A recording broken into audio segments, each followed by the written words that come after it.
My girlfriend said, "Ugh, you're so controlling. I can wear whatever I want," before our family dinner. I said, "Absolutely." What she didn't expect was my response when we arrived. Her confidence disappeared when she realized. I, 27 male, learned this past Sunday that sometimes the best response to entitlement is just nothing. Let people make their choices and live with them. Been with Sienna, 25, for about a year and a half. She's in fashion marketing, always impeccably dressed, the kind of person who has outfit of the day posts that actually get engagement. When we started dating, I loved that about her, the confidence, the style, the way she could walk into any room and own it. But over time, I noticed something. Sienna didn't just like attention, she needed it. Every event was about her. Every gathering was her personal runway. She'd wear white to other people's weddings, yes, plural, show up to casual barbecus looking like she was headed to a nightclub, and once wore a bikini top to my coworker's baby shower because it was festival chic. I tried talking to her about it, gently suggesting that maybe a funeral wasn't the place for a neon pink mini dress, that my boss's retirement party wasn't the venue for a see-through top. Each time, same response. "You're so controlling. I can wear whatever I want." Technically true. So I stopped suggesting anything. Last month, my mom called with big news. My youngest sister Bethany was graduating from medical school, first doctor in our family. Mom was planning a celebration dinner at this upscale restaurant downtown, the kind with a dress code and waiters who explain every ingredient. "It's formal," Mom emphasized. "I'm even buying a new dress. Tell Sienna too, this is a special night for Bethany." I relayed the information to Sienna that evening. "Mom's throwing Bethany a fancy graduation dinner Sunday. Formal dress code. The whole family will be there." Sienna was scrolling through her phone. She specifically mentioned it's a formal event. The restaurant has a dress code. She looked up, annoyed. "I heard you. God, why are you already trying to control what I wear? I'm not a child. I'm just passing on what Mom said." "Whatever. I know how to dress myself." Sunday arrived. I put on my best suit, the one I saved for weddings and job interviews. Sienna emerged from the bedroom, and, she was wearing a metallic silver dress that looked like it was made from those emergency blankets marathoners use. It was short, like I hope she doesn't drop anything short. The neckline plunged to her navel, held together by what I can only describe as dental floss masquerading as fashion.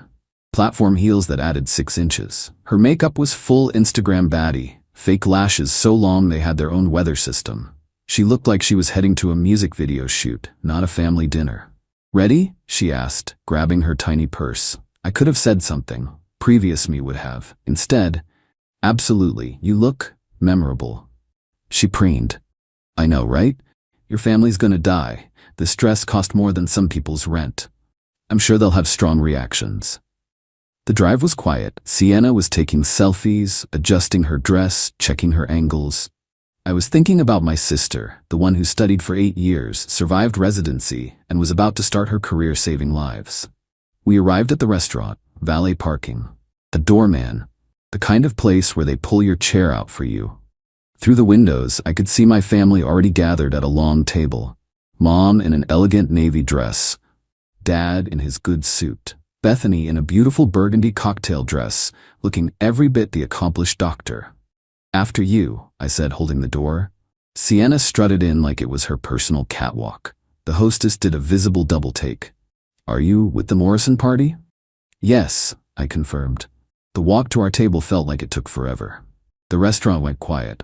Not completely silent, but that hush thing that happens when something inappropriate occurs in a nice place. Forks paused midair. Conversation stopped mid-sentence. My family's reactions were a masterclass in Midwestern politeness, barely containing horror. Mom's smile froze on her face. Dad suddenly became very interested in his water glass. My older sister Grace whispered something to her husband. Bethany, sweet, non-confrontational Bethany, just stared. "Hi everyone," Sienna announced, completely oblivious. "Sorry we're late. Traffic was crazy." "We weren't late." Mom recovered first. "Sienna, how nice to see you. That's quite an outfit. Isn't it amazing? It's from this exclusive collection. You probably haven't heard of the designer." We sat down. The waiter appeared immediately. I'm 90% sure the hostess sent him to deal with the situation. Welcome to Crescendo. Before we begin, I should mention we have a dress code policy. Sienna laughed. I'm wearing a $3,000 dress. Yes, ma'am. However, our policy requires appropriate coverage for all diners. The table was silent. Bethany was looking at her plate. My Aunt Linda was taking a very long sip of wine. Are you serious? Sienna's voice went up an octave. This is discrimination. We have complimentary shawls available, ma'am. I'm not wearing some gross communal shawl. I spoke up. They're just following policy, Sienna. She whipped around to face me. Are you taking their side? There are no sides, it's just a dress code. You knew about this. The restaurant? Yes. Your outfit? No, you said you knew how to dress yourself. Mom intervened. Perhaps we could just enjoy Bethany's celebration? Sienna, the shawl might be nice. It's a bit chilly in here. It wasn't chilly. Mom was trying to save the evening. Sienna stood up abruptly. This is ridiculous. I'm being shamed for expressing myself. No one's shaming you, Bethany said quietly. We just want to have dinner. Oh, so now the golden child speaks. Must be nice having everyone cater to you. Record scratch. The restaurant definitely went silent now. Excuse me? Bethany's voice was still quiet, but there was steel in it. This whole dinner is just another example of your family's obsession with appearances. Sorry I'm not boring like the rest of you. I stood up. Okay, we're leaving. We're not going anywhere. I haven't even ordered. Sienna, we're leaving, now. You can't make me. You're right, I can't, but I'm leaving, and I drove. You can either come with me or figure out your own way home. She looked around the table, expecting someone to defend her. Instead, she got Mom studying her menu, Dad checking his phone, Grace applying lip gloss, Bethany taking a sip of water, my Uncle Carl waving over the waiter. Fine, this family is toxic anyway. She grabbed her purse and stormed out, heels clicking on the marble floor. I turned to Bethany. I'm so sorry. This is your night. I'll take her home and come back. Bethany smiled. Tom, sit down. She made her choice. But, sit. I sat. Grace's husband flagged the waiter. We'll take a bottle of the Pinot Noir, the good one. The 2018? The waiter asked. Perfect, and we're ready to order whenever you are. The dinner was wonderful. We toasted Bethany. Dad gave a speech that made everyone cry. Mom had ordered a special cake. The restaurant dimmed the lights and brought it out with sparklers. Other diners applauded. My phone buzzed throughout dinner. I ignored it. When I finally got home around 11 p.m., Sienna was gone. Her key was on the counter with a note. At Jade's. Don't bother calling. You showed your true colors tonight. I didn't call. Monday morning, the text started. I can't believe you abandoned me. Your family is classist. That restaurant was discriminatory. You should have defended me. Are you seriously not going to apologize? Tom. Fine, ignore me. Real mature. We need to talk. I'm coming over tonight. She showed up at 7 p.m. with Jade in tow. Backup, I guess. You humiliated me. She started before she was even fully inside. You humiliated yourself. And more importantly, you tried to make my sister's graduation dinner about you. I didn't know it was that big of a deal. I told you. My mom told you. The restaurant told you. You set me up. I told you it was formal. You chose to wear a club dress to a nice restaurant. How is that my fault? Jade jumped in. You could have warned her about the dress code. I did. She said she wasn't a child and knew how to dress herself.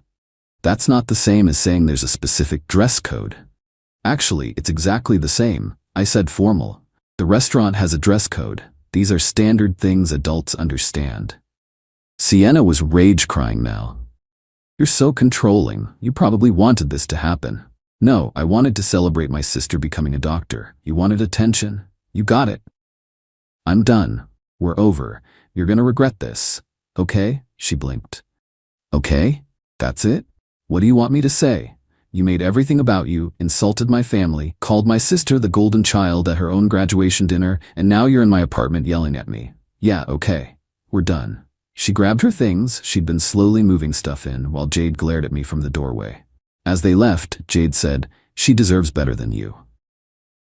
Probably, I agreed. Good thing she's free to find it now. That was 2 weeks ago.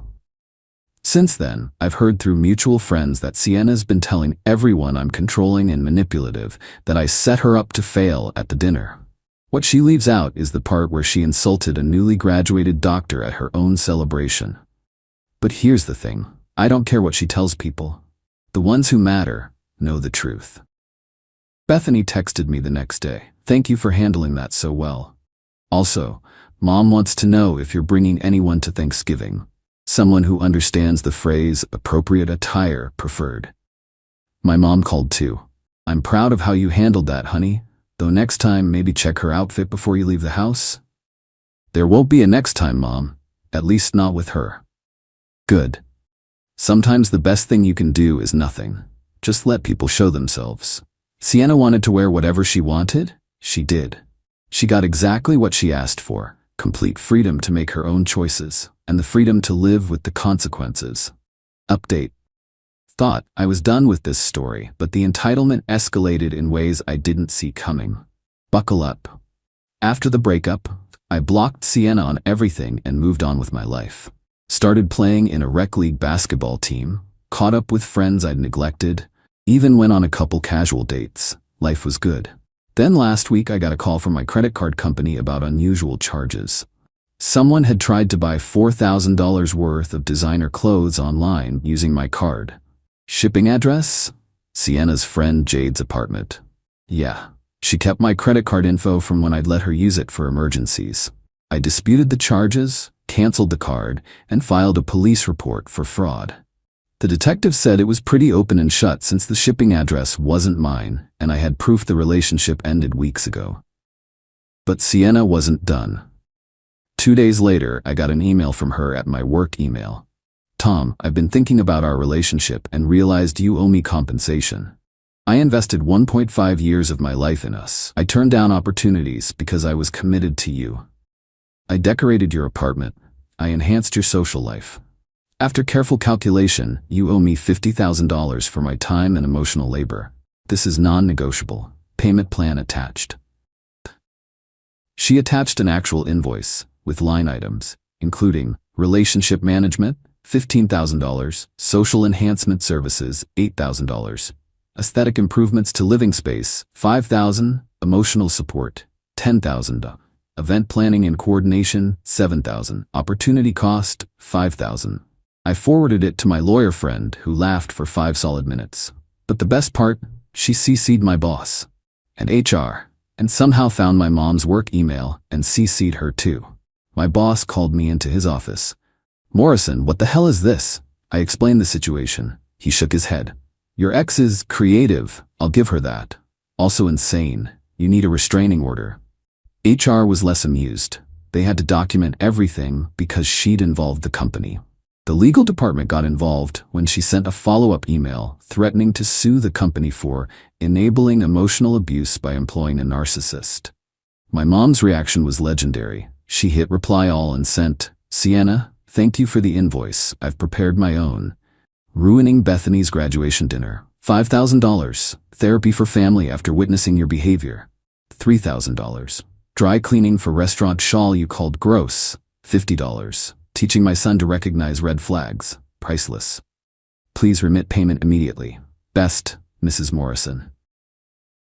But Sienna still wasn't done. She showed up at my apartment building on Thursday, somehow got past the door, and started knocking on every apartment on my floor asking about me. Telling neighbors we were engaged, we weren't, that I'd stolen her grandmother's ring. She doesn't even talk to her grandmother. And that she was pregnant. She definitely wasn't. My neighbor Mrs. Guerrero, a 70-year-old retired teacher who takes no crap, called me immediately. Tommy, there's a crazy girl in a weird shiny outfit banging on doors. Says she's your fiancé? Call the police, Mrs. G. She's my ex and she's not supposed to be here.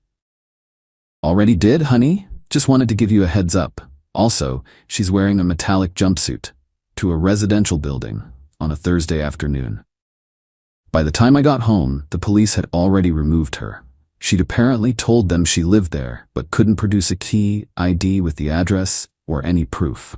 When they asked which apartment, she got the number wrong. The building management was not happy.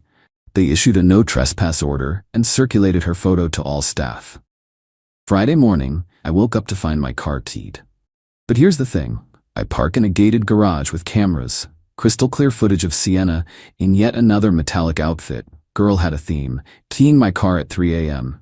How'd she get in? She still had the garage clicker I'd given her months ago. This time the police were very interested. Credit card fraud, harassment, trespassing, and now vandalism. The detective sat me down. Sir, I'm going to be straight with you. This is escalating. You need a restraining order yesterday. I filed that afternoon. Emergency order granted immediately based on the evidence. Court date set for a permanent order. But the universe has a sense of humor. Guess who was at the courthouse at the same time, fighting a ticket for parking in a handicapped space? Yep. She saw me and immediately started screaming about harassment and stalking in a courthouse with several officers present. It didn't go well for her. My lawyer hired him after the invoice stunt, met her lawyer in the hallway. Turns out she was already in legal trouble, the credit card fraud case, 3 unpaid tickets, and now she'd just gotten cited for contempt after her courthouse meltdown. Her lawyer looked exhausted. Your client willing to drop the fraud charges if mine agrees to the restraining order without contest? Absolutely not. She committed felony fraud, she damaged his vehicle, she's harassing his workplace. Had to ask. The permanent restraining order hearing was yesterday. Sienna showed up in, I kid you not, a metallic gold pantsuit, like she was going for a complete metallic outfit collection. The judge reviewed the evidence. The fraud, the emails, the trespassing, the vandalism, the harassment. Sienna tried to argue I was the real abuser because I emotionally manipulated her by not providing adequate warnings about social expectations. The judge actually paused. Ma'am, are you arguing that the plaintiff abused you by not telling you how to dress? He set me up. For what? To wear inappropriate attire to a family dinner? Yes, that's not abuse. That's you making poor choices. Restraining order granted. You are to stay 500 feet away from the plaintiff, his home, his workplace, and his family members. Any violation will result in immediate arrest. Sienna's lawyer whispered urgently in her ear. She shut up. As we left, my lawyer smiled. The metallic outfit collection really helped our case. Hard to argue you're being victimized when you're dressed like a disco ball in court. Last I heard, Sienna's facing credit card fraud charges, felony, vandalism charges, trespassing charges, contempt of court citation, the restraining order. She's also been fired from her fashion marketing job after the company found out she was sending threatening emails from her work computer. Turns out using company resources to harass your ex and commit fraud violates most employee handbooks. Her Instagram is now private, but a mutual acquaintance showed me her latest post. Sometimes the universe tests you by putting toxic people in your path, rising above the negativity and manifesting better things. Blessed, new beginnings, karma is real. The lack of self-awareness is almost impressive. Bethany texted me yesterday. Heard about the restraining order. Mom wants to know if it covers Thanksgiving. She's already planning the menu and wants to make sure there won't be any metallic interruptions. Her words. I'm getting a new apartment next month. Fresh start. The building has better security, no shared garage clickers, and Mrs. Guerrero already gave me 3 references for nice girls who dress appropriately. To everyone asking if I saw the signs, yeah, looking back, they were there. The constant need for attention, the inability to read social cues, the way she turned every event into her personal showcase. I just thought it was confidence. Turns out there's a fine line between confidence and complete narcissism. But hey, at least I learned something. Next time someone tells me I'm being controlling for sharing basic social expectations, I'll take that as my cue to exit. And I'll definitely change my credit card numbers. Update edit. Just got word from my lawyer. Sienna took a plea deal on the fraud charges, probation and restitution. She has to pay back the attempted fraudulent charges plus damages to my car. She also has to take anger management classes as part of her probation. The vandalism and trespassing charges were rolled into the plea. The best part? The anger management classes have a dress code. Business casual attire required. The universe really does have a sense of humor.